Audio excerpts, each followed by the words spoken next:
Alex wasn't the kind of guy who believed in ghosts.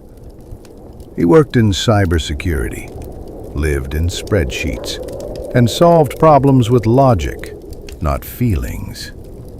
After a messy breakup with his long-term girlfriend, he wanted a clean start.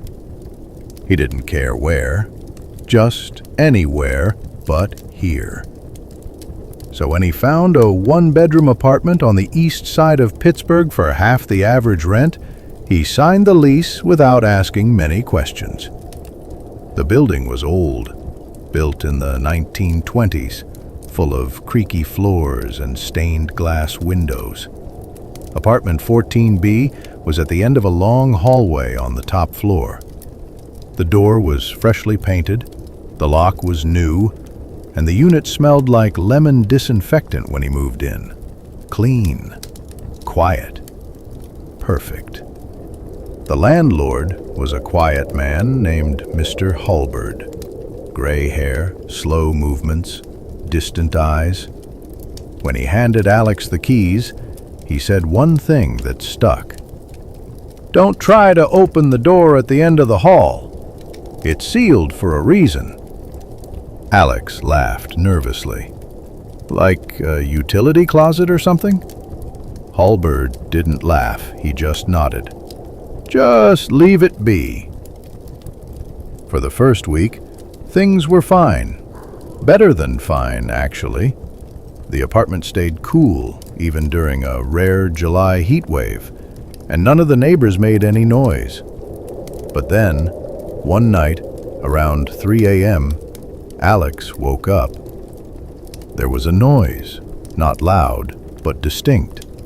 A soft, persistent scratching sound, like fingernails against wood or plastic. He lay in bed, staring at the ceiling, telling himself it was just the pipes or rats in the walls. The sound stopped. The next night, it came back. Same time, same sound. This time, he got up. He followed the sound into the hallway. The scratching was coming from behind the sealed door Mr. Halberd had mentioned. Alex stared at it. It looked ordinary. Beige paint, brass knob, no lock. He leaned closer, ear to the wood. Nothing. Silence. He went back to bed. By the end of the second week, the scratching turned into whispers, barely audible, like someone talking through layers of insulation. At first, Alex thought it was a neighbor watching TV too loud, but the sound had a strange cadence, like chanting, or maybe praying. Then the notes started showing up. Tiny slips of paper shoved under his door. No envelope, no signature. The first one read, "Don't trust the walls." The second, "She never left. He just stopped looking." The third, "If you open it, you become it." Alex asked the neighbors, but most didn't speak in. Listed basement. The stairs were steep, old wood creaking under his weight as he descended. At the bottom was a small concrete corridor, lit by a single flickering bulb.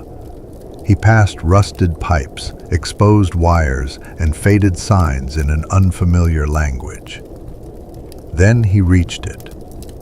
A room, completely sealed except for a large two-way mirror and a steel door with reinforced hinges. On the wall were restraints, leather straps bolted to the floor and walls.